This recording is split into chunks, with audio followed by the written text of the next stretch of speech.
اللهم صل على سيدنا محمد صلى الله عليه وعلى آله وأصحابه وبارك وسلم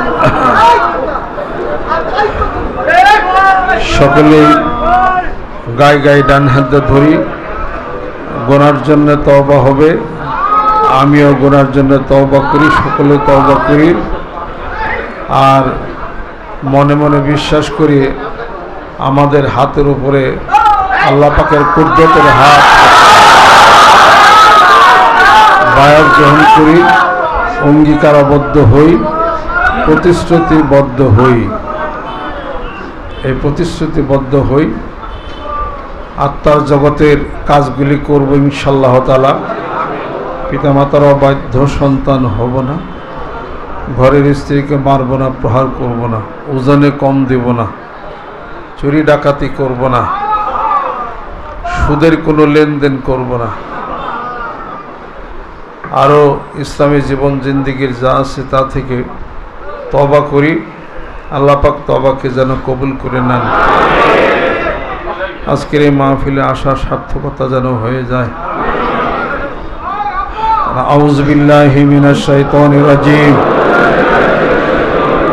বিসমিল্লাহির রহমানির রহিম तौबा किया मैं सब बुरी बातों से और सब बुरे कामों से और बैत किया मैं ऊपर हाथ मोहम्मद मंजूरुल इस्लाम सिद्दीकी खलीफा अलहाज हजरत मौलाना मोहम्मद अजहरुल इस्लाम सिद्दीकी साहिब की आई मेरे मौला इस तौबा और इस बायात कबूल फरमा संक्षिप्त कয়েকটি কথা মেহেরবানি করে শুন এখন একটা দোয়া মোনাজাত হবে আমাদের এই আধা ঘন্টার মধ্যে আমাদের এই পর্বটা সারা হবে প্রথম পর্ব এই জুমার নামাজের পরে বিশেষ একটা মুহূর্ত চলে এখানে আল্লাহ পাক দোয়াকে কবুল করেন বলে বিশ্বাস আমি করি আমাদের দরবার সংক্রান্ত কিছু কথা আছে সেটা পরে হবে এই মুহূর্তে না আমরা জিকির করছি দোয়া দরুদ তালাওয়াত করছি সেটা এখন সওয়াব রেসানি হবে আলহামদুলিল্লাহ অনেকে মনে করেন না যে দোয়ার পরে ছুটি নাই আসর নামাজ হবে মাগরিব হবে মাগরিব পরে হয়তো আপনারা চলে যেতে পারবেন দীর্ঘ সময় তো আমরা এখানে থাকবো না আজকে আমাদের দরবার সংক্রান্ত কিছু কথা জরুরি আলাপ আলোচনা আছে আসর নামাজের সময় রব্বানি সাহেব আছেন আমাদের বসিমা সাহেব আছেন ওনারা গুছিয়ে কথাগুলি বলবেন আর এই মুহূর্তে আমরা একটা বিশেষ মুহূর্ত পার করতেছি আধ্যাত্মিক জগতের অনেক কিছু আমরা খেয়াল হয়তো বা করি না আমরা বুঝতেও পারি না এটা তো আত্মার জগতের কথা আত্মার জগতের কথা আলাপ আলোচনা যখন হয় ওই মুহূর্তটাকে তখন এটাকে কবজা করালে ওটাকে নিয়ে নিতে হয় সব সময় রহমতের দরজা খোলা থাকে না সব সময় থাকে না কোনো সময় বন্ধ কোনো সময় খোলা থাকে কোনো সময় বন্ধ কোনো সময় খোলা থাকে আল্লাহ বসেন বসেন বিসমিল্লাহির রহমানির রহিম বিসমিল্লাহির রহমানির রহিম ولنبلونكم بشيء من الخوف والجوع ونقص من الأموال والأنفس والثمرات وبشر الصابرين صدق الله العظيم আল্লাহ পাক পৃথিবীতে মানুষ পাঠাইয়া পরীক্ষা করেন কিনা পরীক্ষায় ফেলছেন কিনা বিপদ দিয়েছেন কিনা সমস্যা দিয়েছেন কিনা আল্লাহর সাথে মানুষের সাথে নিবিড় একটা সম্পর্ক আছে রূহের আত্মার জগতে আল্লাহ পাক চান যে বান্দা আমাকে ডাকুক আমার কাছে চাক আমি সারা পৃথিবী একটা মানুষকে একটা মখলুকাতে মৃত্যুর পরে সৃষ্টি করব যতটুকু সহজ সারা মখলুকাত মিলে আমি মৃত্যুর পর সৃষ্টি করব আমার কাছে ততটুকু আলহামদুলিল্লাহ আলিমুম বিজাতিস সুদূর অন্তরের কথা জানি তোমার অন্তরের ভাষা জানি তোমার চোখের চাহনি কোন দিকে চাও আমি আল্লাহর ইলমে আছে, এটা আমি জানি, আমি বুঝি। এগুলো সবই আল্লাহ পাক জানেন, বুঝে। এই যে অন্তরের কথা, রুহের কথা, আত্মার কথা, এই জগৎকে আমরা বেমালুম ভুলে গেছি। আব্বাই বক্তব্যটা এই শব্দটাই ব্যবহার করছেন, বেমালুম ভুলে গেছি, শব্দ মনে রাখি। আপনার বয়ান, বক্তব্য, বক্তৃতার মধ্যে আপনি যার মধ্যে গরক হয়ে আছেন, যাকে উদ্দেশ্য করে আপনি আল্লাহ এবং আল্লাহ রাসূলকে পাইছেন, তার কিছু কথা, তার কিছু ভাষা, তার কিছু না কিছু আপনার মধ্যে থাকতেই হবে। তবে সে হিসাবপত্র। ফানাফিল্লাহ হওয়ার আগে অবশ্যই ফানাফির রাসূল হতে হবে। ফানাফির রাসূল হওয়ার আগে ফানাফির সাহেব হতে হবে। ফানাফির সাহেব, ফানাফির রাসূল, ফানাফিল্লাহ, এরপরে হলো বাকাবিল্লার দরজা। বাকাবিল্লার দরজায় মানুষ আরেফ হয়। আরেফ আর জাহেদের মধ্যে পার্থক্য আছে, যে তার নিজের স্বকীয়ত্ব ভুলে গেছে, নিজের কোনো কিছুর খেয়াল যার নাই, আল্লাহর ধ্যান খেলে সে তো মজনুন। আল্লাহর ধ্যান খেলে সে তো মজনুন, তার জন্য তার কোনো কিছু হইতে পারে না। এই ক্ষেত্রে মানুষ যখন যায়, নমি গুয়াম কে আজ দুনিয়া জুদাবাস, নমি গুয়াম কে আজ দুনিয়া জুদাবাস, বহর করে কে বাসি বা খুদাবাস। দুনিয়ার সব কিছু তখন তার মধ্যে থেকে চলে যায়, একমাত্র আল্লাহ, আল্লাহর ভালোবাসা, রাসূলের ভালোবাসা, এটাই শুধু খালি থাকে। সাদ বিন আবি ওয়াক্কাস রাদিয়াল্লাহু তাআলা আনহু, যাকে আল্লাহ রাব্বুল আলামিন জান্নাতের সুসংবাদ দিয়েছেন, ভাতিজা বাড়িতে মেহমান হয়েছে, 3 দিন ছিল। প্রত্যেক দিনের রাত্রিতে দেখে চাচা কোন ইবাদত বন্দেগী করে না, এপাশ হয় ওপাশ হয়, আল্লাহ আল্লাহ আল্লাহ বলে, আবার আল্লাহ আল্লাহ বলে, এটুক ছাড়ার কিছুই নেই। ভাতিজা বলতেছে, চলে গেলাম চাচা রাসূলের দরবারে। কেন? আমি জানবো কি কারণে আল্লাহ পাক আপনাকে জান্নাতের সুসংবাদ দিছে। আপনার তো কিছু আমল দেখলাম না, কিছুই তো নাই। শোনো, আমি 2টা জিনিস করি। একটা, আমি আমার মুখের কথা, আচরণ দিয়ে কাউকে কষ্ট দিনে কোনো মুসলমানের ক্ষতি করি না।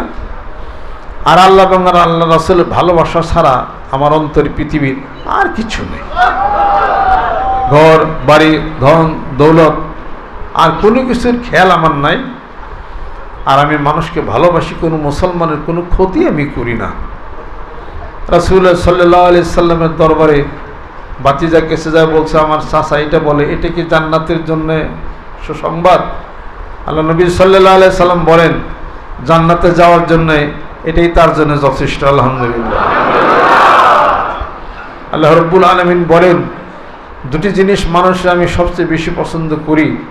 1 নম্বর হলো পূর্ণ ঈমান, ঈমানের উপরে মজবুতি। আল ঈমানু বিল্লাহ ওয়ান নাফু বিল মুসলিমিন। কোনো মানুষের সামান্য কিছু ভালো করা। এক সাহাবী আসলেন, আল্লাহ নবী সাল্লাল্লাহু আলাইহি সাল্লাম বলেন, দান সদকা করছো? তা তো এই মুহূর্তে করি নাই। তাহলে তোমার একটা ভাইকে যদি হাসি মুখে একটা কথা দেয়, তাকে যদি খুশি করতে পারতা, এটা দানে গণ্য হইতো। আর এক সাহাবী আসছেন, আল্লাহ নবী সাল্লাল্লাহু আলাইহি সাল্লাম ইরশাদ করেন, দান কি করছো, সদকা করছো? ওয়া রাসূলুল্লাহ এই মুহূর্তে করি নাই।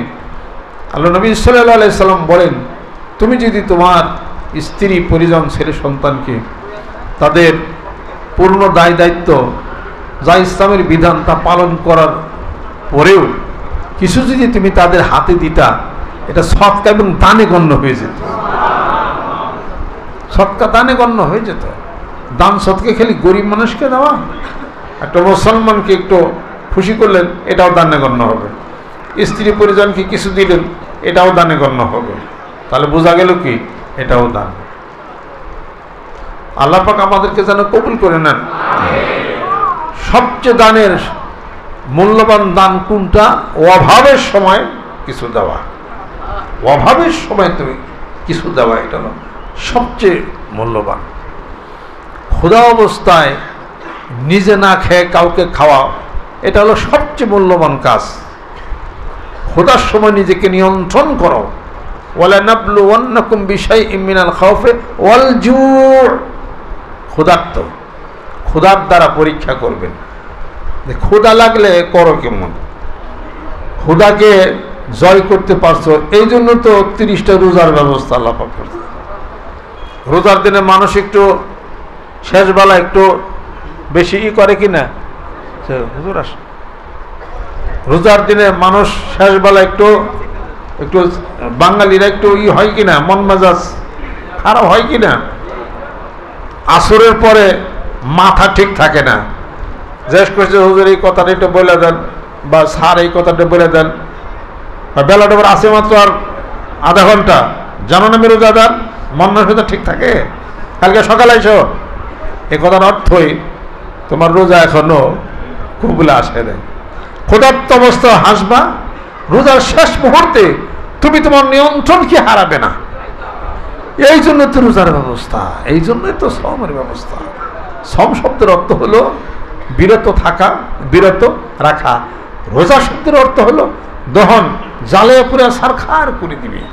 তোমার ভিতরে যা আছে এটা যখন তুমি প্যাসেন্স করে নিবে, সহ্য করে নিবে, এটার একটা আগুন আছে, তোমাকে জ্বালাইয়া পুরে সারখার করে দিবে।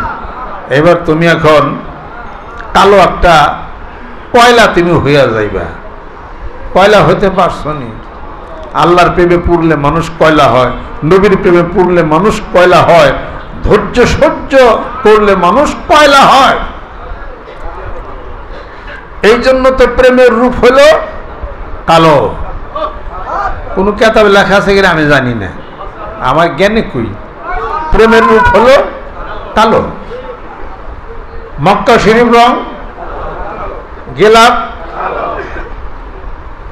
কোরআন শরীফ অক্ষর, সুরমাও আল্লাহ নূর তাজিল্লায় জ্বলে পুরে সারখার হয়ে গেল, এটাও রং কালোই।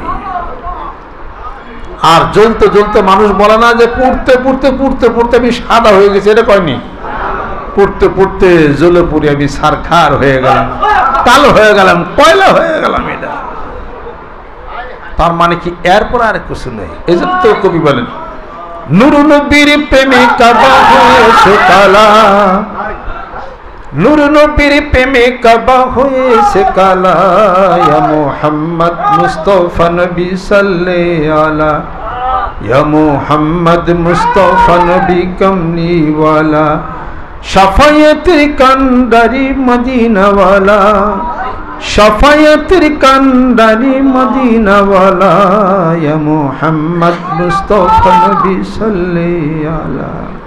এই যে আশিক মানুষরা চোখের পানি ফেলে, আব্বা বলছেন কি তুমি তোমার চোখের পানি দিয়া বক্ষ জমিন কি ভিজাও, এখানে জান্নাতের গাছ উঠবে। বীজ বপন না করলে ফল পাওয়া যাবে না, বীজ বপন না করলে ফল পাওয়া যাবে না। জিকিরের বীজ, সুবহানাল্লাহর বীজ বপন করো, চোখের পানি দিয়া পোম আনো, ওটাকে পানি দাও, চোখের পানি দাও, জান্নাতের গাছ হবে, ফল হবে। আমি আল্লাহ নামের বীজ বুনেছি, এবার মনের মাঠে ফলবে ফসল, কাটবো তারি কিয়ামতের হাটে। আমি আল্লাহ নামের বীজ বুনেছি, বীজ বুনতেছি, ওই কিয়ামতের হাতে কাটবো। এটা হলো সাধনার কথা। এই কথায় কোনো জায়গায় পাবেন না, মানুষ নামক কেতাবে এই কথা পাওয়া যায়। মান বাকা মিন খাশিয়াতিল্লাহ, যে ব্যক্তি আল্লাহর ভয়ে চোখের পানি ফেলবে, ওই চোখ জান্নাতে যাবে, জাহান্নামে যাবে না। এটা হলো চোখের পানি দিয়া বক্ষ জমিন কি ভিজাও। সুবহানাল্লাহ, আলহামদুলিল্লাহ। গাছ বৃক্ষ এটা রোপণ করো, দানা, জান্নাতের গাছ হবে, আলহামদুলিল্লাহ। ওটা তুমি ফল কেটে কেটে খেতে পারবে। আমাদের দেশের কবি কাজী নজরুল ইসলাম সাবু বলে আলহামদুলিল্লাহ, আমি আল্লাহ নামের বীজ বুনেছি। এটাকে আমি আবার হাসরের ময়দানে, কবরে এটা আমার সংগ্রহ করতেছি। আমি সংগ্রহ করো। আর দুনিয়া মাজরাতুল আখিরা, দুনিয়া হলো আখিরাতের হলো কৃষিক্ষেত্র। মরলেই কিন্তু দরজা বন্ধ, আর কিন্তু হবে না। যেদিন তুমি হারিয়ে যাবে এই বিরাট ভবন অন্তরালে, যারে তুমি ডাকো আখি নিরে সেজে আর আসিবে না ফিরে, সেজে চলে গেছে দূরধামে। এই আকুতি ভরা হৃদয় দিয়া প্রেম ভালোবাসাতে কত কথা বলে গেছেন, কত কথা বুনে গেলেন, বুনে গেছেন কত কথা মনের হৃদয়ের তন্ত্রীতে। কয়টা কথা আছে, কয়টা কথার গাছ বৃক্ষ না শূন্য দেখি, ফল তো কিছুই নাই। আল্লাহ আজকের এই দোয়ার মাহফিল আল্লাহ তুমি কবুল করে নাও। কত পরীক্ষা, পরীক্ষা ছাড়া কি পাস? ইউনিভার্সিটি অনার্স যারা পাস করছেন, পরীক্ষা ছাড়া কি পাস? পরীক্ষা ছাড়া পাসটাই, সার্টিফিকেটের দাম আছে বহুত। সার্টিফিকেট ছাড়া কি হয়? পরীক্ষা ছাড়া পাস নাই। যেই মাত্র আপনি বায়াত মুরিদ হইলেন, পরীক্ষার মধ্যেই পড়ছেন। আপনি বায়াত মুরিদ হয়ে বাড়িতে বসে থাকলেই হবে না, পরীক্ষা আছে, অনেক পরীক্ষা আছে। আমার কোনো পরীক্ষার কথা বলি না, আমি আমার পিতার পরীক্ষার কথা বলি। এগুলা বললে আল্লাহর ওলিদের জীবনে বললে রহমত বরকত হয়, অন্তরে আলো হয়, তাজা হয়। আল্লাহ পাক বলে, আমার মনোনীত ব্যক্তি যারা আছে, আলা ইন্না আউলিয়া আল্লাহ লা খাউফুন আলাইহিম ওয়া লা হুম ইয়াহজানুন, সেই পরীক্ষার মধ্যে পড়ছিলেন। ওই পরীক্ষায় আমাদের মতো মানুষ কবে ফেল হয়ে যাইতাম।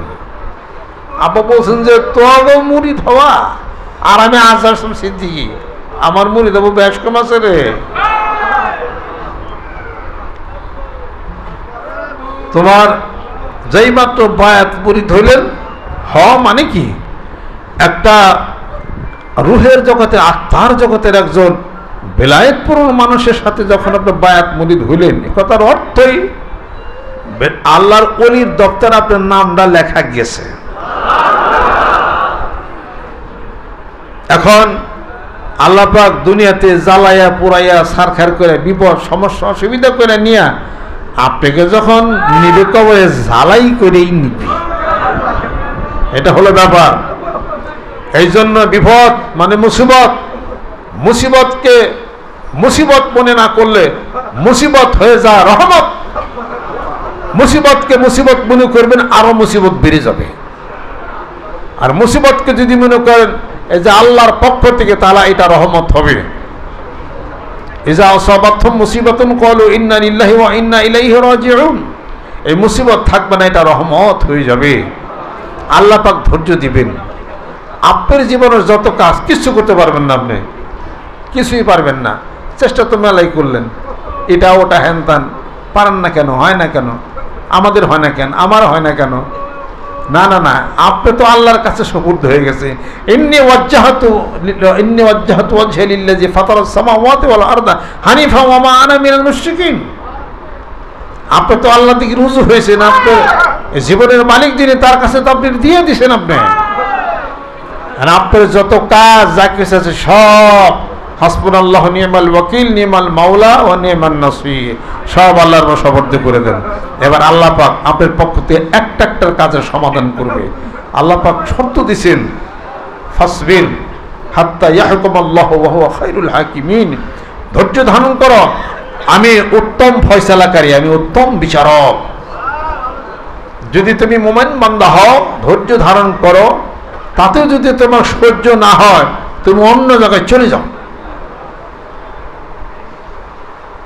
এই পরীক্ষায় যিনি পড়ছিলেন, কত পরীক্ষা আমার ছোট জীবনেই জানি।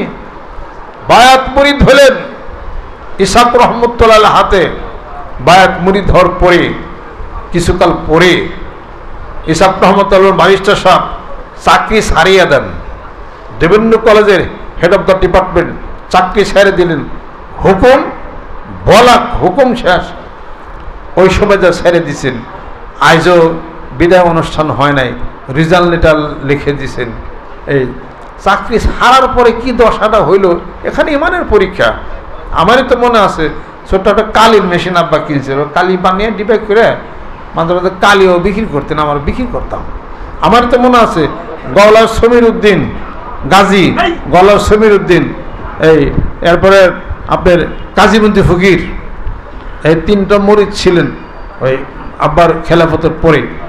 এখানে এখানে দুইটা গরু আব্বা কিনছিলেন গাভী, ওই গাভী দোয়ায়া দুধ বালতিতে করে নিয়ে বাজারে বিক্রি করছি আমি আর ওই যে নুরু, পরে মোল্লা আসলো।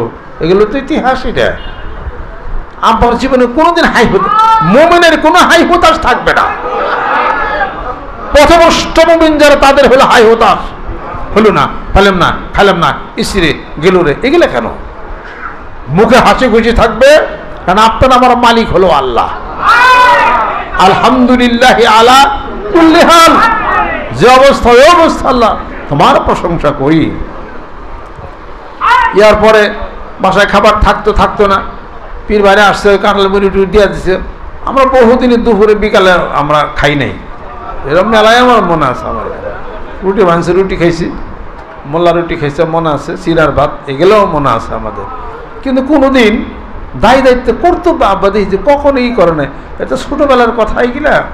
এই চলে গেছেন ইসাক রহমতুল্লাহের কাছে, কলেজ থেকে আমার সাইকেলটা দিয়ে দিছে, বাসায় সাইকেল নিয়ে আসছি, ওইখান থেকে টিভিটিকে কিছু খাবার দিছে, মা খায়া ওখান থেকে চলে গেছে।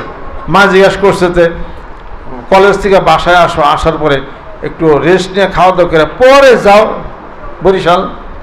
না না না, বাড়িতে আসতে আমার মনের পরিবর্তন হবে।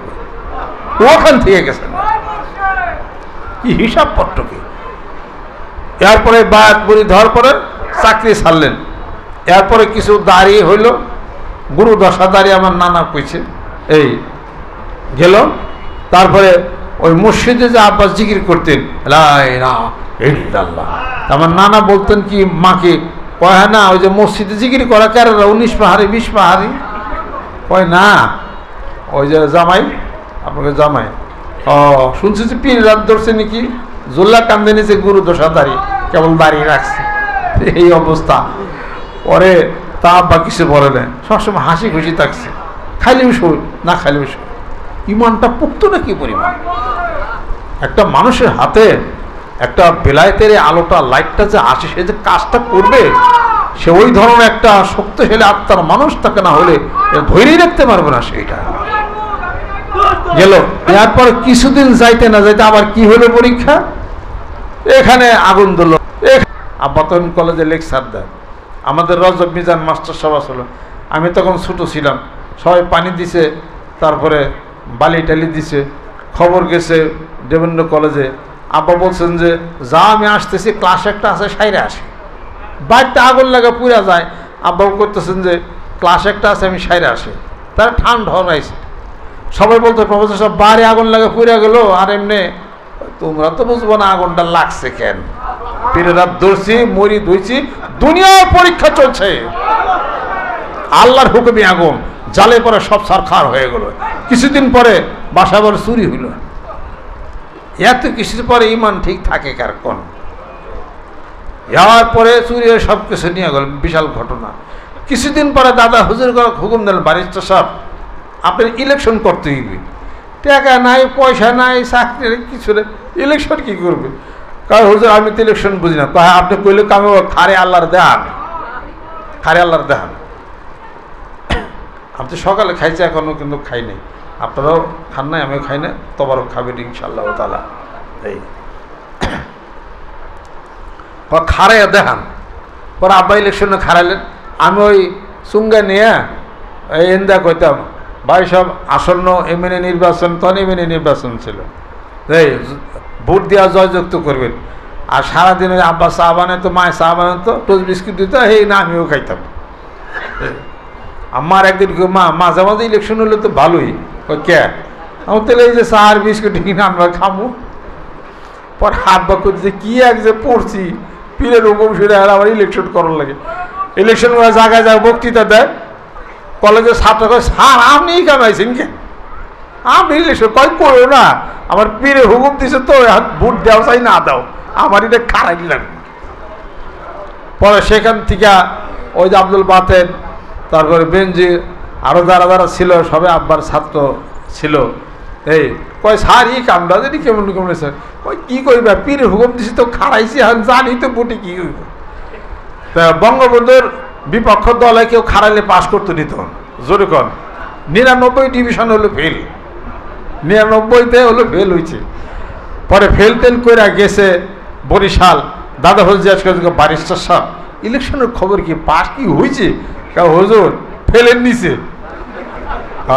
ফেলের নিচে, ও আল্লাহ তো দেখছে আমনে পাস। দাদা হুজুরে কেরা বোঝাইছে আব্বার পীরে আল্লাহ জানে, এই অবস্থা।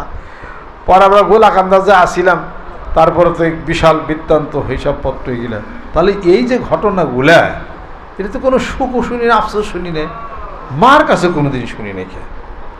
আমরা যে বিষয় বৃত্তান্ত সংসারে চলতাম, ওই ওই সদরঘাট থেকে আবার পুরান কাপড় নিয়ে ইস্তারি করে দিতেন, ঈদের মধ্যে করতাম, মারও কোনো সুখ আফসোস শুনি না। আমরা ভাই বোন ছিলাম, আমাদেরও কোনো কথা কোনো সেও ছিল না। এই যে পরীক্ষাগুলি, এই পরীক্ষায় দরবারি প্রতিষ্ঠা যিনি আমার পিতা, পরীক্ষায় পাস, দাদা হুজুর পরীক্ষা পাস। ব্যারিস্টার সাহেবের মতো একজন জ্ঞানী মানুষ মোর চোখের নজরে কমই পড়ছে। আবার বলছেন ব্যারিস্টার সাহেবের মতো একজন আদবওয়ালা মানুষ আমার চোখের নজরে কমই পড়ছে। আদব মানুষের জীবনের হলো স্বর্ণ, আদব মানুষের জীবনের স্বর্ণ, আর মানুষের জীবনের স্বর্ণের অলংকার হলো হিকমত। ইউতিল হিকমাতা মান ইয়াশাউ ওয়া মান ইউতাল হিকমাতা ফাকাদ উতিয়া খায়রান কাসীরা। যার হিকমত দিলাম তার জীবনের কতই না মঙ্গল হয়ে গেল, আর হিকমত অনুসারে যে কাজ করে তার তো বিজয় হয়ে যায়। তাহলে হিকমত এই জিনিসটা হলো সাংঘাতিক জিনিস একটা। আসেন মানিকগঞ্জ দরবার শরীফ, আমার দরদে বন্ধুর মধ্যে পাইছে হলো হিকমত, পাইছে আমরা ইলম, পাইছে আমরা হেল্প। এই জগতে বহু জানে মানুষ কিন্তু হেল্প নাই, জানে অনেক, হিকমতের প্রজ্ঞার জ্ঞান বুদ্ধিমত্তা এটা কিন্তু নাই। কাজে বায়াত মুরিদ হলেন, যখন আপনি আল্লাহর রাস্তা আসবেন, আসলে পরে আপনার পরীক্ষা কিন্তু চলবেই, পরীক্ষা কিছু কিছু চলবে। আপনার বৃষ্টি হবে পরীক্ষা, ঝড় হবে পরীক্ষা, তুফান হবে পরীক্ষা, পীরের পক্ষে তো একটা হুকুম আসবে, এটা হলো পরীক্ষা। পীর কেন হুকুম দিয়েছে এটা তো আপনি জানেন না। বায়াত মুরিদ যখন হয়েছেন পরীক্ষা তখন হবে। আপনার বলতে পারে অপেক্ষা করো বাইরে, বৃষ্টিতে ভিজতেছেন, আরেকটা লোকের ডাক দেয় ঘরে বসাইছে, এটা আপনি কি বুঝলেন? তাকে পরীক্ষার সময় হয় না দেখে ঘরে বসাইছে, আপনার পরীক্ষা চলছে বিধে আপনার বৃষ্টিতে ভিজাইছে। এখন আপনি যদি শরীয়তের আইন দাবরান, এইটা তো একটা বিধান হলো না, মানবতা না। আমি বাইরে ভিজতেছি আর একজনের ভিতরে ঘরে বসালো, এই আইন দিয়ে আপনি এখানে পারবেন না। আপনি এটা অন্য জগতের হিসাবপত্র। বাঘে সাগে হয় প্রীতি, রাজা সেথাই গরু চড়ায়, রাখাল সিংহাসনে আসে, মন তোমারে নিয়ে যাব সেই না কুলির দেশে। আজব দেশের আজব রীতি, বাঘে সাগে হয় প্রীতি, রাজা সেথাই গরু চড়ায়, রাখাল সিংহাসনে বসে, মন তোমারে নিয়ে যাব সেই না কুলির দেশে। পোস্ট অফিসের নাম মায়াপুর, চিঠি সারলে যাই বহুদূর, মালিক পাইলেও বিয়ারিং হইয়া ফিরে আসে, মন তোমারে নিয়ে যাব সেই না কুলির দেশে।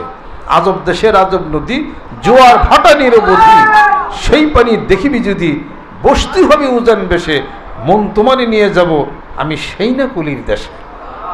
এটা আব্বা বলছেন প্রায় 35 বছর আগে, 35-40 বছর আগে বলছেন, ওই বিল্ডিংয়ে থাকতে। এগুলো আমি আবার মনে রাখছি। এটা আবার এটা হ্যাঁ, পীরের শাইকের কথাগুলি তোমার মনে হৃদয়ের সে খাতার মধ্যে রং তুলি দিয়ে তুমি লিপিবদ্ধ করো, লেখো, ওরা একদিন লিখতে লিখতে হয়ে যাবে। এরপর হানাফি শাইখ, ফানাফির রসুল, ফানাফিল্লা, এরপর হলো বাকাবিল্লা। কোনো মানুষ তাহাজ্জুদ নামাজ পড়া ছাড়া ও বেলায়েতে দরজায় পৌঁছতে পারে না। খুব সাবধান, কারণ রাত হলো আল্লাহর সাথে সান্নিধ্যে যাওয়ার হলো মাধ্যম, হলো রাত। কিছু রেস্ট নেওয়া যাবে কথা ঠিক, এটাই হলো মেন। ইন্না নাশিয়াতাল লাইলি হিয়া আশাদ্দু ওয়াতআন ওয়া আকওয়ামু কিলা, রাতের গভীরতা, নীরবতা, নিস্তব্ধতার মধ্যে তুমি যা উচ্চারণ করো তা অত্যন্ত হৃদয়গ্রাহী হয়ে থাকে। এটা সাংঘাতিক একটা জিনিস। কত ওনারা জেগে থাকে, আমারে আর ডাকিস না রে। মোল্লার কণ্ঠে এই গজল আপনারা শুনবেন আসরের সময় ইনশাআল্লাহ। বাকি সময়টা মোল্লার গজল আমরা সমাপ্ত করব। আমার দরদি বন্ধুর লেখা যে গজলগুলি, এটা সুর, এটা কই থেকেই সুর পাইছে।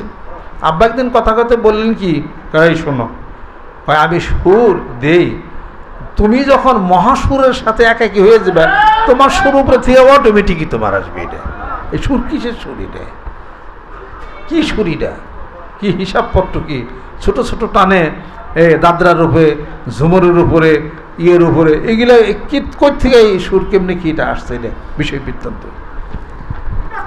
আমি আপনাদের খেদমতে আরজ করতে চাই। আজকের আলোচনার বিষয়বস্তু হলো, আজকে আপনারা এখানে আসছেন, আপনারা কি আসছেন না আরও কেউ আছে? আপনাদের সাথে আরও কেউ আছে, বলার দরকার না। আরও কোনো জাতি আছে, কেউ আছে আত্মার জগতের প্রশান্ত আত্মাগুলি বিচরণ করে। কাজে প্রশান্ত আত্মাগুলি বিচরণ করে, এর পরে কিছু আলো আছে, লাইট আছে, যা আসমান থেকে নামে। তারা সন্ধ্যার পরে এই জিকির মিলিত তারা হবে। কাজে সন্ধ্যার পরে গেলে বরকত, সন্ধ্যার আগে গেলে বরকত পাবেন কোন জায়গার থেকে? হাটের আগ দরবারের শেষ, মাগরিব পরে ইনশাআল্লাহ তাআলা সকলে বিদায় আমরা হতে পারবো। আমি আপনাদের খেদমত আরজ করতে চাই, একটা মানুষকে ফলো করে, মানুষকে ফলো না করলেও হয় না। মানুষকে ফলো করে, অনুসরণ করে কেউ চুপ ডাকাত হয়, মানুষকে অনুকরণ করে কেউ ভদ্র হয়, মানুষকে অনুকরণ করে কেউ সভ্য হয়, মানুষকে অনুকরণ করে কেউ রাজা কেউ হয় বাদশার মতো হয়ে যায় সেরা। এর কারণ কি?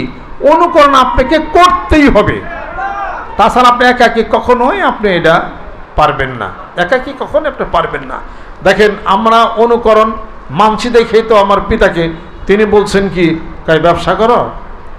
টাকা দিয়ে ব্যবসা হয় না, ব্যবসা হলো ঠুটে, ব্যবসা হলো মুখে, ব্যবসা হলো সততায়, ব্যবসা হলো নিয়মানুবর্তিতায়, ডিসিপ্লিন, এগুলো হলো তোমার ব্যবসা। আর তুমি ব্যবসা করো, লক্ষ টাকার হিসাব করো না, এক পয়সার হিসাব করো। সবার আগে দোকান খোলো, সবার পরে দোকান বন্ধ করো, অল্প লাভে বেশি বিক্রি করো। এগুলো কোত্থেকে শিখছি আমরা? একজন মানুষের হাত ধরে খালি জিকিরই আমরা শিখছি? তার জীবন বিধান, জীবন চলার প্রত্যেকটা ক্ষেত্রে মানিকগঞ্জ দরবার শরীফের পক্ষ থেকে সে আলো আমরা সংগ্রহ করেছি। আমি আপনাদের খেদমত আরজ করতে চাই, আসেন মানিকগঞ্জ দরবার শরীফে জ্ঞানের চর্চা হয়, জ্ঞান বিক্রি হয়। জ্ঞানী মানুষের নিকট থেকেই জ্ঞান নেওয়া যায়, জ্ঞানী মানুষের নিকট থেকেই জ্ঞান নেওয়া যায়। জ্ঞান লেখাপড়া করলে জ্ঞান হয় না, লেখাপড়া করে যারা জ্ঞান অর্জন যারা করছে নির্যাস, তাদের কাছ থেকে বাস্তব জীবনের জ্ঞানগুলি সংগ্রহ করতে হয়। এটা হলো সবচেয়ে বড় কথা। তাদের জীবনের কত কথা বলছেন, আমাকে বলছেন যে কেউর কাছে টাকা পেলে সাবধান, ওই একা তার বাড়িতে টাকা দেয় যাবে না, তার বাড়িতে রাত্রি যাপন করবে না। তোমার স্ত্রীর সাথে যদি গভীর কোনো মনোমালিন্য, বেশি মনোমালিন্য হয়, ওই দিন স্ত্রীর সাথে রাত্রিতে তুমি শুবা না।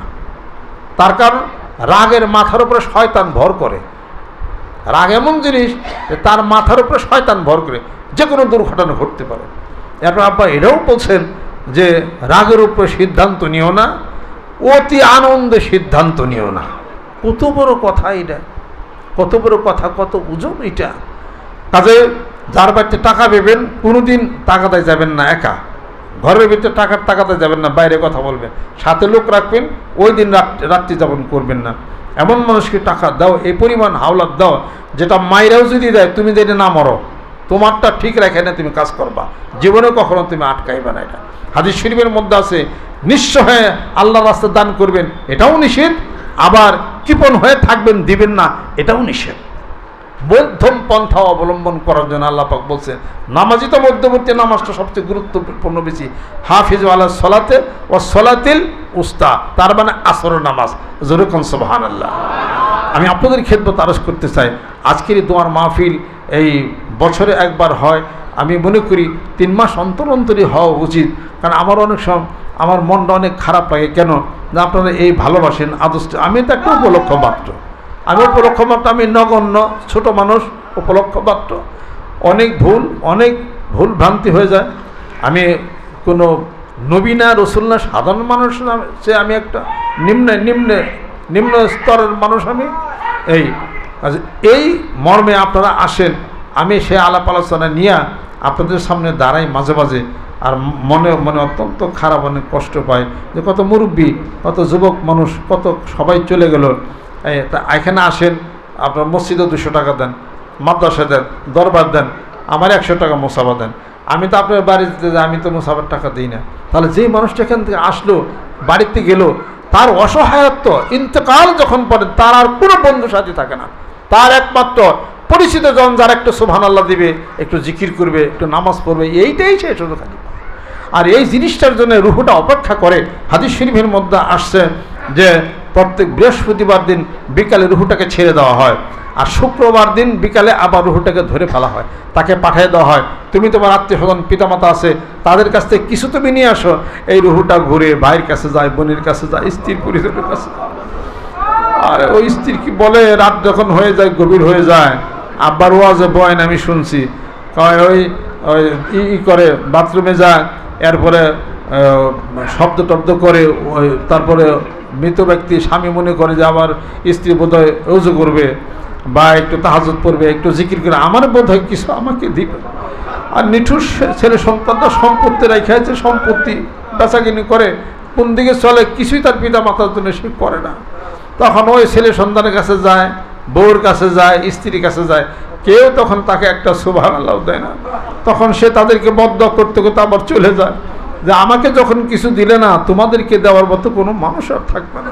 এই যে মাতা সাহেবকুম ফাদুহু, এই জন্যে এই যে কত মুরিদানরা কত আসেন এখানে, সম্মান করেন, মসজিদে টাকা দেন, মাদ্রাসায় দেন, আমারও কিছু আপনারা হাদিয়া দেন, সম্মান করেন। কিন্তু আমি তো এত কিছু তো আমি করতে পারি না, অন্তত পক্ষে দোয়ার একটা ব্যবস্থা তো করতে পারি, যেখানে কোনো স্বার্থ ছাড়াই নিঃস্বার্থতা নিয়ে আমি আপনাদের জন্য কিছু করতে পারি। আমি আমার আত্মীয় স্বজন আরও যারা যারা আছে, আজকে আমি ঘরে বসে থেকে দোয়া করলে এই দোয়া আল্লাহ পাক নিত, এটার কোনো দলিল নাই। কিন্তু আপনারা যে আশেক পাগল হলে এখানে বসছেন, মুরব্বী যারা আসছেন, আমার বিশ্বাস এই দোয়া আল্লাহ পাক কবুল করে নেবেন, এই দোয়া কবুল করবেন। এই দোয়ার ভাগে মানিকেল দরবার শরীফ যারা মুরিদান আছে, যারা ইন্তেকাল করেছেন গত 6 মাস 1 বছরে, আল্লাহ তাদের রুহুর উপরে তুমি সমস্ত সব তুমি রেসানি করে দাও। আল্লাহ তুমি তাদেরকে মাফ করে দাও, ক্ষমা করে দাও, তোমার ওলি বানায় দাও। আর আমরা যারা আছি, আমরা গরিব দুঃখী আছি, আর আমি নগণ্য বান্দা, আমি আসি উপলক্ষ হইয়া আপনাদের দায়ী দায়িত্ব পালন করি। ত্রুটি আমার বেশি, দোষী আমার বেশি, অপরাধী আমি বেশি। আব্বা বলছেন দোষ স্বীকার করো, তোমার একটা দোষ যদি স্বীকার করো তোমার একটাই দোষ, দোষ যদি স্বীকার না করো তোমার 10টা দোষ হবে। আর একটা সত্য কথা যদি বলো, একটা সত্য কথা একটাই সত্য হবে। একটা মিথ্যাকে সত্য প্রমাণিত করতে গেলে 10টা মিথ্যার আশ্রয় নিতে হবে। অত সত্যটাই প্রমাণ করো। সত্য বলে যদি বিপদে হয়, সত্য বলে জেল যদি খাটো, সত্যের মধ্যেই থাকবা। আবার আমাকে বলছে কই যাত, আমাকে পরীক্ষা আছে, যাও নকল করো না, ফেল করে আইসো, আমি খুঁজে থাকো, নকল করো না। এটা এই আপনাদের খেদমতে আমার আরো কাজে সত্যের মধ্যে সত্য প্রকাশ করলে বিপদ হয়, সত্য প্রকাশ করলে সমস্যা হয়, কিন্তু কোনো একদিন এটা ফল ভালো হয়। আল্লাহ পাক আমাদেরকে যেন কবুল করে নেন, রহমত বরকত আল্লাহ পাক যেন করে নেন। আর এই জলসার মধ্যে আমরা একজনের হাত ধরছে, বায়াত হয়েছি, উনি কেমন ছিলেন সেই জিনিসগুলি আমাদের জীবনে, এই বন্ধু মানুষটাকে আমরা তো চিনব, যিনি আল্লাহ রাসূলকে চিনছেন। আল্লাহ নবী আল্লাহ রাসূল সাল্লাল্লাহু আলাইহি ওয়াসাল্লামকে তো দেখা যায় না। আমার পিতা ছিলেন একজন অত্যন্ত উচ্চমানের একজন ভদ্র সভ্য মানুষ এবং মাদার জাতরি। 1937 সালে তিনি জন্মগ্রহণ করেন, 13 এই গ্রামে জন্মগ্রহণ করেন। 1951 সালে তিনি মৌলানা পাশ করেন। 1965 সালে এ দরবার তিনি প্রতিষ্ঠা করেন। ওই বৈশালভ মাদ্রাসায় পড়ার সময় ওখানে ছাত্র হিসাবে ছিলেন লজিং, ওখানে যায় দেখে খাওয়ার আগে ওই বারান্দা শুয়ে রয়েছেন, যিনি দেখছেন কইছেন আমি ওই গেছিলাম ওখানে, এলাকার নাম জানি কি, বৈশালভ মাদ্রাসা, ওখানে আমি গেছিলাম। এই ওখানে ওনারাই বলছেন, এক মুরব্বী একদম বৃদ্ধ হয়ে গেছে, ওনাকে চেয়ার দিলাম, আমাকে বলতেছেন কি তুমি কি এই আজহারের ছেলে? আমাকে জি। কয় হ্যাঁ হ্যাঁ, সে যে কত বড় ওলি আসলে তোমরা তো জানো না, তোমরা তো হও এটাই। তখন কয় আমি বাদ বেড়ে নিয়ে গেছি, ডাক দিছি, যা দেখে যে বারান্দার মধ্যে শুয়ে রয়েছে, ওই এত বড় সাপ রোদ লাগছে মুখের মধ্যে, এই সাপে পাহাড় ছায়া দিতেছে। এটা তো আমার কাছে ঘটনা ঘটছে। এই যে অর্জুন আলাই গেছিলাম এখানে, এই বাড়িতে অর্জুন আলাই। পরে শেষে আমি ভিতরে গেলাম, যা ওই আজহারের সাপে খায় হারাইলো। পরে সাপটি দৌড়ে এসে দেখে যে সাপ আস্তে করে উধাও হয়ে গেল সাপটা। আমার দাদার বাড়িতে, আব্বা তখন ছোট বাচ্চা বয়স, তখন শুয়ে হয়ে গেছে। আমার দাদি এসে দেখে যে এই অবস্থা, ওই বাইরে এরকম ছায়া দেয়া রয়েছে। এইটা তখন এসা করছে, সাপ চলে গেছে। দাদা বলছেন যে তুমি জানো না যে আল্লাহ পাক তাকে কি বানাবেন। এটা এরকম বহু ঘটনা আছে। ওখানে যখন 13 শ্রেণী যখন ওই ক্লাস 3-তে না 4 যখন পড়ে, তখন এক লোকে মাথায় নিয়া ওই পাকা আম নিয়ে বিয়ে বাড়িতে যাইতেছে। তো সব ছাত্ররা কয়েকজন আছে, 4-5 জন টিফিন পিরিয়ডে ওখানে রয়েছে। জিজ্ঞেস করছে যে আপনার মাথায় কি? এখন সে যদি বলে যে পাকা আম, তো ছাত্ররা সব খেয়ে ফেলেব। তখন আব্বা জিজ্ঞেস করে আপনার মাথায় কি? কয় আম। কয় আম পাকা না কাঁচা? কয় না কাঁচা আম। ও তাহলে কাঁচা আম খাওয়া যাবে না? কয় না না না। কয় না আমরা আম তো খাবো না। আমি জিজ্ঞেস করলাম যে মাথায় কি, আম পাকা না কাঁচা? কয় না কাঁচা আম। পরে গেছে তাহলে বিয়ে বাড়িতে গেছে, বেশ সকালে মাথায় কি? কয়েক কিছু আম পাকছিল তো নিয়ে আইছি। চাদর উপর থেকে খুলে আম ব্যক্তি কাঁচা।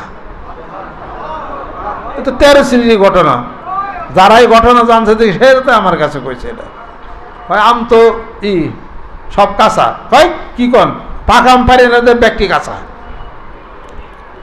ওই ছোটবেলার থেকে আব্বাবু আমল করতেন, এত আমল করতেন। আমল করতে করতে 1 তারিখে তো জব বন্ধ হয়ে গেছিল ছোটবেলা, তখন 4-5-এর ছাত্র। পরে দাদা পানি ভরে দিচ্ছেন, আর কি করার পরে 3 দিন পরে সে জবান খুলছে।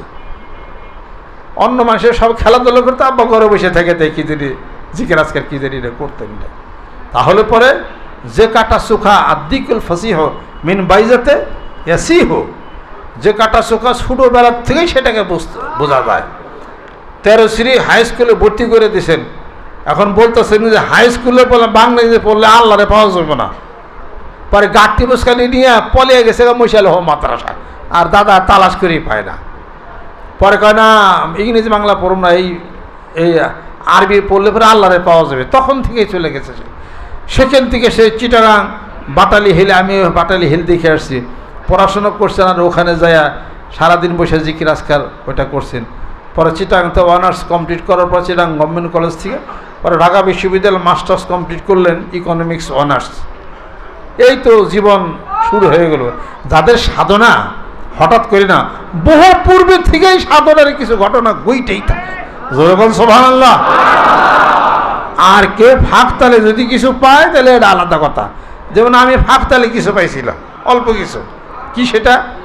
ওই আব্বা আমাকে ওই সাইকেলে করে, হারকুলিক সাইকেল ছিল, সাইকেলে করে করে দাদা হুজুর করে আব্বার পীর উনি আসলে আমার নিয়ে যাইতো। 1 তারিখে ওই যে ওই তরা মসজিদে সকালবেলা ভোরে ডিম সিদ্ধ করে ভাত রান্দানে আব্বা নিয়ে যাইতেছেন আমার। আমি আবার হ্যান্ডেল ধরে বসে রয়েছি। হ্যান্ডেলের মধ্যে আবার ওই যে লুঙ্গি পেঁচাইয়া আর কইতেছে যে 2 দিক দিয়ে 2 পাও দাও, দিয়া কয় হ্যান্ডেল শক্ত করে ধরে আব্বা চালে দিয়া ওখানে গেছে। যা ডিম ভর্তা দিয়ে দাদা হুজুর ভাত খাইছেন। খাওয়ার পরে কয় বারিস্টার সব। হ্যাঁ কে? কয় আমার ছেলে। তখন দাদা হুজুরকে বলছে বারিস্টার সব ছেলে কইেন না, আল্লাহর বান্দা কন, আল্লাহর বান্দা কন। কয় হুজুর সে জিকির করে খুব ভালো। কয় জিকির করো। পরে আমি আবার জিকির দেখাইছি। হয় বারিস্টার সাহেব হ্যাঁ জিকির কলবের মধ্যে টাস বাড়ি খায়।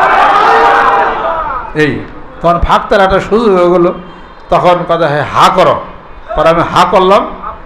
পরে পান টাড়িয়ে থুতো মুখে দিলেন। কয় এটা খাও। কয় ফালাইও না, খাও।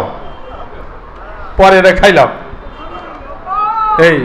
তখন আব্বা বলেন কি মনে রাখিস আর জিকির করো, মুরিদ হয়ে যাও। পর দাদা হুজুর কাছে মুরিদ হয়ে গেল। ছোট্ট বাচ্চা থাকতে মুরিদ বানিয়ে দেন। সেই কোথায় বরিশাল ছোট আসিলাম নিয়ে গেছে। মা গেছে একটা মাত্র ফুল আমার কখন নিয়ে যাও তুমি, হারিয়ে হালাইবা। কয় আল্লাহ রাস্তা দিছে হারাইবো না। পরে বিশাল মাহফিল, দিনে 3-4 বার হারাইতেন। আবার মানুষ আবার এটা দিয়া যাইতে পারে। যাই এরকম ফাঁকতাল আমাদের দেশের স্বনামধন্য মুফাসসির কোরআন আন্তর্জাতিক খ্যাতি সম্পন্ন আল্লামা দেলাওয়ার হোসেন সাইদি সাহেব, ওনার পিতা ইউসুফ সাইদি, ইউসুফ সাইদি সাহেবের মুক্ত তুতলা ছিল, কথা বোঝা যাইতো না। তখন আপনার এই যে শশিনার আগের হুজুর যিনি প্রতিষ্ঠাতা যিনি ছিলেন, উনি নামাজ পড়ে বাড়িতেছেন, ইউসুফ সাইদি সাহেবের পিতা সাইদি সাহেবের কুলে নেওয়া ধরছেন যে হুজুর মুখটা তুলতা, কথা বলতে পারে না, কারণ ওইদিকে আনছে যে মুখে থুতু দিছে, যাও। তারপর থেকে জবান ছুটে গেছে। জোরে বলছে আল্লাহর উলিদের হিসাবপত্র, এই জন্য সে আলো, সে লাইট। এবার যে তফসির যিনি করেন অতুলনীয়, এই যে একটা আলো যে ঢুকছে, এই আলো কায়রা কেউ নিতে পারবে না। এটা হলো অন্য জিনিস, এটা হলো তাওয়াজ্জুহ ইত্তেহাদির হিসাবপত্র, তাওয়াজ্জুহ ইত্তেহাদি। হ্যাঁ, বেলাদ বিল মালামাত, দেরাসাত এবং দেরায়াত, এটা হলো কাজ করে এক একটা কাজ। ওই ফাঁকতালে আমি আরও একটু আবার থুতু দাদা হুজুরকে দিয়েছেন, পরে আব্বাও কইছে, মাও গেছে, কয় জিকির ঠিক মতো চালিয়ে যাও, যাও তোমার কাম হয়ে গেছে। জানি না তো কাম আবার কি, ওইটা বুঝি না কোনো কিছু আর কি, এই আর কি হিসাবপত্র আর কি। তাই বলে হ্যাঁ বস লাল মেয়ে বস, বসেন বসেন বসেন। হ্যাঁ, পরে রাতে ম্যাগদি মোহন দেওয়া যাবে না, বসেন বসেন বসেন। আর তরিকতের জগতে আব্বা দুনিয়া থেকে চলে যাওয়ার পরে একটা কথা বলেই তরিকতের জগতের কাজটা শেষ করছেন। একটা কথা, মঞ্জুর মধ্যে তো আমি চলাচল করি। এই কথা, এটা সাংঘাতিক কথা, এটা হিসাবপত্র। এটা এই আল্লাহ পাক জানি কবুল করে নেন, রহমত বরকত করেন। আজকে আমরা মনে করি আব্বার রুহ, আমার পিতা মাতার রুহ এখানে সব খুশি সন্তুষ্ট। আপনারা আশে পাগল আসছেন, জিকির করছেন, দোয়া দরিশি হচ্ছে, বায়াত পরিত হয়েছে। বসেন বসেন বসেন। এই এই এই কিয়ামত পর্যন্ত জিকির যারও থাকবে ইনশাআল্লাহ তাআলা। আর যা বলে গেছেন সব কিছু ফল হওয়া শুরু করছে। আমরা উপর লক্ষ্য মাত্র এই কাজ চলবে ইনশাআল্লাহ তাআলা। এই কাজের সাথে মহব্বত সমর্থন দিয়ে যেই চলবে তার জীবনে বিজয় হবে ইনশাআল্লাহ, তার বিজয় হবে ইনশাআল্লাহ তাআলা। কারণ এই পাগলের আসে খাইবার জন্য না, দেয় ক্যারা খাইবার লেগে আছে কম দেখি, এত কষ্ট করে ক্যারা খাইবার জন্য আছে কিছু। এটা হলো আত্মার খোরাকের জন্য। আত্মার সাথে আত্মার খবর যাদের হয়েছে তারা সবই জানে, সেই খবর সে আত্মা। এই এরপর আব্বা বলছেন, যেদিন তুমি হারিয়ে যাবে মন এই বিরাট ভুবন অন্তরে, যারে তুমি ডাকো আখি নিরে সেজে আর আসিবে না ভিড়ে, সেজে চলে গেছে দূর থাকে। জীবন বলে সরে মানুষ রাখিবে তোমায় ঘিরে, মরণ বলে সরে মানুষ নিয়ে যাবে তোমায় মরণ সাগর পারে। যেখানে তুমি থাকো না মানুষ যত হোক সাবধান, মৃত্যু তোমাকে কেড়ে নিবে ঠিক, পাবে না পরিত্রাণ। আবার কবরে হাসরের ময়দানে আবার দেখা দিতে হবে, ওই দিনটার অপেক্ষায় আছে। ছোট্টই জীবন, মাত্র 60-70-80 বছর, কত কিছু হয়ে যায়, কত কিছু হয়ে যায়। আল্লাহ সব সমাধান তুমি করে দাও। এই পাগলগুলিকে সবাই জান্নাতি তুমি বানিয়ে দাও। হাসরের ময়দানে একই সাথে যখন আমরা একসাথে হয়ে যখন জিকির করবো, আমি ওইটার অপেক্ষায় আছি, কেমন একটা দৃশ্য তখন হয়ে যাবে। এই জীবনেতে কিছু করতে পারলাম না, জান জীবন দিয়ে বাজে রাখছি। আল্লাহ মানিকগঞ্জ দরবারের প্রসারতা সব কিছু তুমি আরো বাড়িয়ে দাও। বাংলাদেশে আনাচে কানাচে জিকিরের আলো তুমি ছড়াইয়ে দাও, রহমত বরকত করে দাও। দ্বন্দ্ব সংঘাত বাংলাদেশ থেকে সব তুমি পিঠিয়ে তুমি দাও, রহমত বরকত তুমি নাজিল করে দাও। অনেক কষ্ট করে আব্বা দরবারটা সাজাইছেন, আপনারা এই দরবারের ফুলের সুরভি। আমি তো কোনো কাজ কোনো খেদমত কিছু করতে পারি না, এই জন্য আমি খুবই লজ্জিত। আমার অনেক দায়িত্ব, অনেক কর্তব্য ছিল, কর্তব্য অবহেলা, অনেক কিছু হয়তো ভুল ত্রুটি বিস্তৃতি আমারও হয়ে গেছে। সবার সাথে দোয়ার দরখাস্ত, আত্মীয় স্বজন দূরে কাছের যারা আছেন, আল্লাহ সবাইকে তুমি কবুল করে নাও, তোমার ওলি বানিয়ে দাও, রহমত করে দাও। আল্লাহ তুমি আমাদের হায়াত বাড়িয়ে দাও। আল্লাহুম্মা ইন্নী আউযু বিকা মিন আরজালিল উমর, আল্লাহ আনকনশাস লাইফ থেকে আমাদেরকে হেফাজত করো, পূর্ণ সুস্থতা এনায়েত করো। আল্লাহ জানি আমাদের মতো ক্ষুদ্র মানুষ তোমার কোনো ইবাদত বন্দি করতে পারবে না, কিছুই তোমার হবে না। কিন্তু আমরা আরো বেশি দিন বাঁচতে চাই, বেশি দিন সুস্থ থাকতে চাই। তোমার নামের বার্তা ঘোষণা করবে দুনিয়াময়, তোমার নামের বার্তা লা ইলাহা ইল্লাল্লাহ জিকিরের বায়াতের আত্মশুদ্ধির এই কথা আমার মুর্শিদের বলিষ্ঠ নেতৃত্বে সব জায়গাতে আমরা ছড়াই দিতে চাই। এই জন্য আমাদের সুস্থ করে দাও, আমাদের হায়াত তুমি বাড়ায় দাও। মানিকগঞ্জ সেই মসজিদ মাদ্রাসা কমরে বিশ্বস্ত মানে মাঠ আল্লাহ সবাই তুমি কবুল করে নাও। কত মানুষ অন্তরে প্রেম ভালোবাসা দিয়া বানের হাতকে বাড়িয়ে দিচ্ছে, আল্লাহ সবাই তুমি কবুল করে নাও। আল্লাহ আমার দরদি বন্ধুকে যারা ভালোবাসছে এখানে চোখের পানি যারা ভরা, আল্লাহ এই যে আদর স্নেহ মায়া মমতা ভালোবাসা মুখের এই হাসি এই অন্তরের মধ্যে গেঁথে আছে ভালোবাসা আদর স্নেহের কথাগুলি, আমি মনে করি যে আমার কাছে আমার পিতাই আমার কাছে শ্রেষ্ঠ একজন মানুষ ছিলেন, আমার মুর্শিদ আমার কাছে শ্রেষ্ঠ একজন মুর্শিদ ছিলেন, পথ প্রদর্শক ছিলেন। আল্লাহ পাক জানি কবুল করে নাই। নবীর রসুল ছিলেন, নবীর আশিক ছিলেন, আল্লাহর পাগল আল্লাহর দেওয়ারা ছিলেন। আল্লাহ তুমি কবুল করে নাও, রহমত বরকত তুমি নাজিল করে নাও। কোন আউযু বিল্লাহি মিনাশ শাইতানির রাজিম, বিসমিল্লাহির রহমানির রহিম।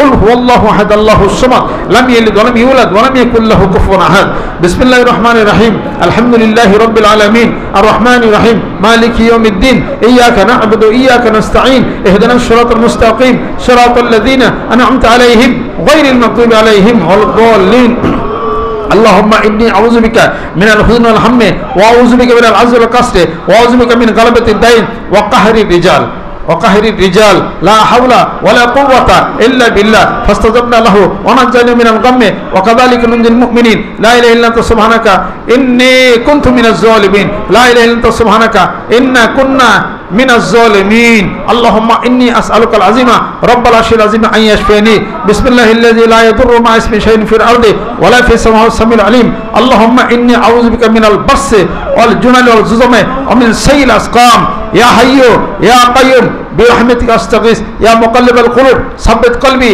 على دينك لا حول ولا قوة إلا بالله اللهم آنس معيشتي في قبري لا حول ولا قوة إلا بالله يا عزيز يا كريم يا رحمن يا رحيم رب ارحمهما كما ربياني صغيرا যাদের ইন্তেকাল করেছেন পিতামাতা আত্মীয়স্বজন সকলের জন্য দোয়া করি, আর পর্দার অন্তরে মা বোন যারা আছে তাদের জন্য দোয়া করি, আমার আত্মীয়স্বজন দূরে কাছে সবার জন্য দোয়া করি। আল্লাহ কবুল করে না, আল্লাহ তোমার ওলি তুমি ভালো।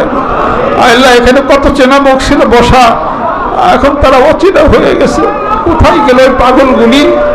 এই দরবার শরীফে খলিফা যারা ইন্তেকাল করলেন আল্লাহ তুমি জান্নাতবাসী তুমি করে দাও। যারা যারা কোরআন শরীফ কয়েক হাজার কোরআন শরীফ খতম করা হয়েছে, কয়েক লাখ দরুদ সালাম পাঠ করা হয়েছে, কয়েক কোটি বার বিসমিল্লাহির রহমান পড়া হয়েছে, বিগত এক সপ্তাহে আমি যা তাসবিহ তাহলিল পাঠ করেছি আল্লাহ এই দোয়ার মাহফিলের জন্য সবাইকে আমি দিয়ে দিছি। আল্লাহ তুমি মাফ করে দাও, কবুল করে নাও। এক খতম 9 পারা আরো অসংখ্য দরুদ সালাম পাঠ করেছেন, আল্লাহ তুমি কবুল করে নাও। আরো যারা যারা আছেন যাদের পিতামাতা ছেলে সন্তান ইন্তেকাল করেছেন আল্লাহ এই মাহফিলের যত সওয়াব তাদের উপর তুমি দিয়ে দাও। অসুখ বিমার আজাব থেকে তুমি মুক্তি দিয়ে দাও, দুরারোগ্য ব্যাধি থেকে মুক্তি দিয়ে দাও। যার উসিলা করে আল্লাহ তোমাকে চিনলাম, তোমার রাসূলকে চিনলাম, আমার পিতামাতা যার উসিলা করে পৃথিবীর বুকে আসলাম, এই মাহফিলের হাদিয়াটুকু তাদের রুহে পৌঁছে দাও। এখানে মুরব্বি আমার উস্তাদ এবং আরো যারা আছেন আল্লাহ মাসুম শিশু বাচ্চা আছেন সাহিত্য আল্লাহ কবুল করে নাও, রহমত বরকত তুমি নাজিল করে দাও, মানিকগঞ্জ বাসীদেরকে কবুল করে নাও, এলাকাবাসীদেরকে তুমি কবুল করে নাও। আল্লাহুম্মা আমিন। রব্বানা আতিনা ফিদ দুনিয়া হাসানা ওয়া ফিল আখিরাতি হাসানা ওয়া কিনা আযাবান নার। মাওলা রে মাফ করে দাও, দুনিয়াতে মঙ্গল করো, আখিরাতে মঙ্গল করে নাও। দিন গেল খাইতে লইতে, রাতে গেল ঘুমে ঘুমে, কি জন্যে আইছিলাম আমি এই ভেরে ভেরে বাজার।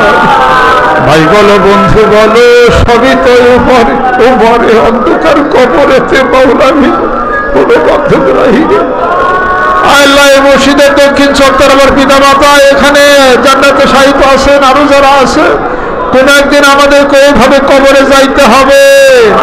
আল্লাহ তুমি মাফ করে দাও, তুমি যদি ধরো আমাদের উপায় নাই, গুনাহগুলো তুমি মাফ করে দাও, পুরো সুস্থতা এনায়েত করে দাও, হায়াত বাড়াইয়া দাও, বেশি দিন যেন পৃথিবীর মুখে বাঁচতে পারি, তোমার নামে জিকির করতে পারি, এই দাওয়াত যেন দিতে পারি, বায়তের দাওয়াত যেন দিতে পারি।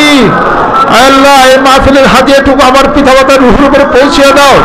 যাদের পিতামাতা আত্মীয় স্বজন কবরবাসী হয়ে গেছে, আল্লাহ মাহফিলের হাদিয়াটুকু, জিকিরের হাদিয়া, কোরআন শরীফ খতমের হাদিয়া, আল্লাহ দরুদ ও সালাম বিসমিল্লাহির রহমানির রহিম হাদিয়া তাদের রুহের উপরে পৌঁছে দাও। যারা বিপদে আছে বিপদ তুমি হয়ে দাও। যেই সংসারে কন্যা সন্তান আছে, পিতামাতার একটা চিন্তা, আল্লাহ চিন্তাকে দূর করে দাও, সৎ পাত্রের ব্যবস্থা করে দাও, রহমত বরকত করে দাও। আল্লাহ আমরা তো তোমাকে ডাকি, তোমার নাম যখন করি, গভীর রাত্রিতে তোমার নাম নেই আল্লাহ, তাহলে আমাদের এত কষ্ট হবে কেন? আর কষ্ট দিও না, আর পরীক্ষায় ভালায়ও না আল্লাহ। ছোট মানুষ বেশি পরীক্ষা করলে ফেল করে যাব মাওলা। ছোট পরীক্ষা আল্লাহ, কোনো পরীক্ষাতে বিনা পরীক্ষায় পাস করে দাও, মানুষের দুশ্চিন্তা দূর করে দাও। আল্লাহুম্মা ইন্নী আউযু বিকা মিন আরযালিল উমুর লা হাওলা ওয়ালা কুওয়াতা ইল্লা বিল্লাহ ইয়া আজিজ ইয়া কারীম ইয়া রহমান ইয়া রহিম রব্বির হামহুমা কামা রাব্বায়ানি সগীরা। আল্লাহ এই মসজিদ, এই মাদ্রাসায় দরবার, এই বিশ্বস্তের মাঠে আল্লাহ মাটির জন্য আল্লাহ বিভিন্ন কাজে সামনে আনার জন্য যারা কাজ করেছেন, টাকা পয়সা সহযোগিতা করেছেন, আল্লাহ তুমি 10 গুণ তুমি বাড়ায় দাও। আল্লাহ এই মাদ্রাসাকে তুমি কবুল করে নাও, সম্মান কাছে কবুল করে নাও, ছাত্রদেরকে তুমি কবুল করে নাও, এই এলাকাবাসী মুসলমান নরনারী কবুল করে নাও। এই এলাকার মধ্যে থেকে পিতামাতা আত্মীয় স্বজন মুরব্বি কম যারা ইন্তেকাল করেছেন, আল্লাহ তাদের কবরগুলোকে তুমি বেহেশতের বাগান তুমি ভরে আল্লাহ। আমি নগণ্য বান্দা আল্লাহ, মুরিদ মুত্তাকিন সালিকিন যারা আছেন তাদের খেদমত কিছুই করতে পারি না আল্লাহ। অনেক ভুল ভ্রান্তি তুমি নিশ্চিত হয়ে গেল আল্লাহ, তুমি মাফ করে দাও। উফকিদ আমরি ইলাল্লাহ ইন্নাল্লাহ বাসীরুম বিল ইবাদ। দিন গেল খাইতে লইতে, রাত্রি গেল ঘুমে ঘুমে, কি জন্য আইছিলাম আমি এই ভিড়ে বাজারে? অল্প কিছুদিনের জন্য দুনিয়াতে আসছিলাম মুসাফির হালাতে। আল্লাহ মুসাফির হালাত সাথ যখন হয়ে যাবে, আবার কবরে যখন পান আমার মাওলা, আমাদেরকে ঈমানের সাথে তুমি মৃত্যু দিয়ে দিও আল্লাহ। হাসরের ময়দানে দয়াল নবীজিকে সাথে নিয়া আল্লাহ হাসর হাত তৌফিক এনায়েত করে দিও আল্লাহ, তার শাফাত নসিব করে দিও। আমার মুর্শিদকে সাথে নিয়া আল্লাহ, এই মুরিদ বেতনকে সাথে নিয়া আল্লাহ জিকির সঙ্গে যেন হাসরের ময়দানে উঠতে যেন পারি। উফকিদ আমরি ইলাল্লাহ ইন্নাল্লাহা বাসীরুম বিল ইবাদ তাকাব্বাল মিন্না ইন্নাকা আনতাস সামিউল আলিম ওয়া তুব আলাইনা ইন্নাকা আনতাত তাওয়াবুর রহিম। আল্লাহ যে মায়ের ঘরে এখনো সন্তানাদি নাই, একটা সন্তান দিয়ে তার কুলটাকে তুমি ভরে দাও, স্বামী স্ত্রীর দাম্পত্য জীবন তুমি সুখময় করে দাও। এই মাহফিলের পেছনে যারা কষ্ট করছে, খাটনি খাটছে আল্লাহ তাদেরকে তুমি কবুল করে নাও আল্লাহ। বৃদ্ধ মানুষ যারা আছে 50-এর উপরে যাদের বয়স হয়ে গেছে আল্লাহ, তুমি তাদেরকে ক্ষমা করেছো, ঘোষণা করে দিয়েছো আল্লাহ, তাদের সেটা আমাদেরকে ক্ষমা করে দাও আল্লাহ। আমার সঙ্গে ওলামা একরাম ওলামা দ্বীন যারা হাত তুলেছে আল্লাহ কবুল করে নাও। জানি না কার হাত তোমার দরবারে কবুল হয়ে গেছে, ওই হাতগুলোর ইসলাম মাহফিলকে কবুল করে নাও আল্লাহ। ইসাক রহমতুল্লাহ একজন শরীরের রক্তের কণায় আমার সামনে হাত তুলেছে আল্লাহ। আল্লামা রশিদ ফেরদৌস হুজুর আল্লাহ, আর ওলামা একরাম ওলামা দ্বীন আত্মীয় স্বজন আল্লাহ, এই হাতগুলিকে তুমি কবুল করে নাও, রহমত বরকত তুমি নাজিল করে দাও। তাকাব্বাল মিন্না ইন্নাকা আনতাস সামিউল আলিম ওয়া তুব আলাইনা ইন্নাকা আনতাত তাওয়াবুর রহিম। সুবহানা রাব্বিকা রাব্বিল ইজ্জাতি আম্মা ইয়াসিফুন বিহাক্কি কালিমে তাইয়্যিব লা ইলাহা ইল্লাল্লাহু মুহাম্মাদুর রাসূলুল্লাহ সাল্লাল্লাহু আলাইহি ওয়াসাল্লাম।